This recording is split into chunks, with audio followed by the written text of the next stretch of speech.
Hey everybody, this is a sample of a special bonus episode of The War on Cars. We are an independent podcast and depend on listener support.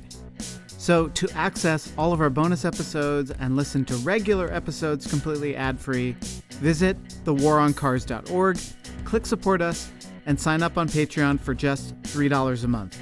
As thanks, we will send you stickers and a handwritten note. Okay, so last month for our bonus episode, the three of us shared our origin stories, how we got radicalized, so to speak, into the war on cars. And the response to that from our listeners was great. People started sharing their own origin stories. So we decided for this month that that's what we would do, is we would let listeners share their origin stories. So we put the call out on Patreon, and a bunch of folks responded and sent in voice memos. We won't be able to include all of them in the body of this episode, but stay tuned till the end. We're just going to run them all. And if you're celebrating Christmas with your family, just like have it on in the background. Just let this sort of seep into your family's brains. Kind of like a War on Cars Yule log. Yeah, just keep it running. Just let yourself fall asleep to this with a cup of eggnog. Yeah, you'll wake up transformed. That's right.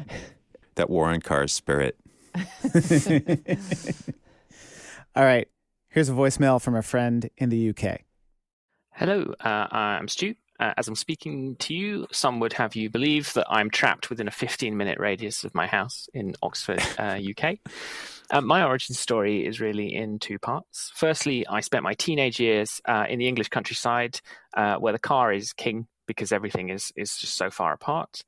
Even back then, the public transport was terrible and it got noticeably worse and worse over time. Obviously, I felt this myself because I never learned to drive, but I also noticed its impact on older people living in my area who obviously they couldn't visit other towns as much, but they also couldn't visit the high street in our own very small town as much because it was so hilly unless someone gave them a lift in their car. I remember feeling just sick to the back teeth of being disrespected and treated like a second-class citizen, as though my time and independence didn't matter as much just because I didn't have a car. And part two came when I went to university. It was in a big town where public transport was good, so obviously I was much better off. But a lot of my friends brought their cars with them, and I swear all I ever heard about their cars were complaints. It was hard to find parking on campus, parking was expensive, fuel was expensive, insurance was expensive, and so on.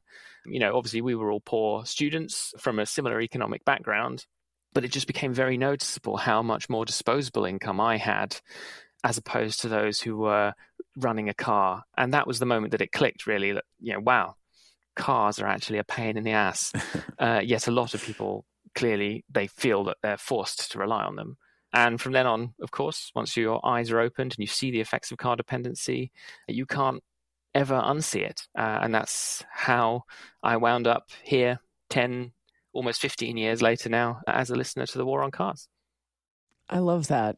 The realization that you don't have to take on that burden that all your friends have, and the clarity of being able to see it as a burden because he had never, attained it.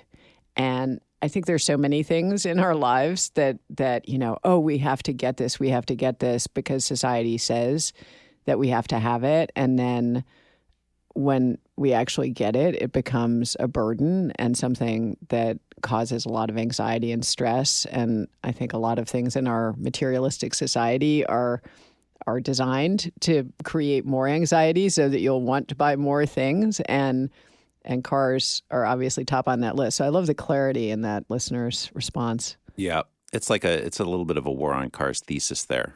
And then it includes sick to the back teeth. I know. Which I've never heard before. Expression. It's a great one. Sick to the back teeth. I also love that, he made the joke about the 15-minute cities controversy, but what he was describing at the beginning is, if you don't have a car in a lot of places, you are living the dystopian nightmare that the conspiracy theorists are talking about. You're stuck in your home, you can't access the high street, things like that.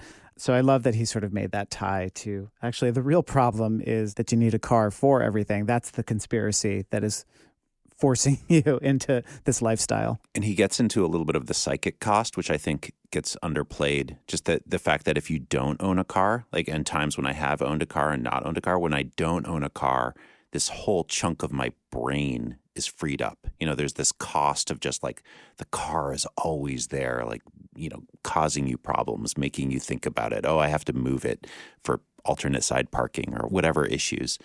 So, yeah, I think he really nails something there.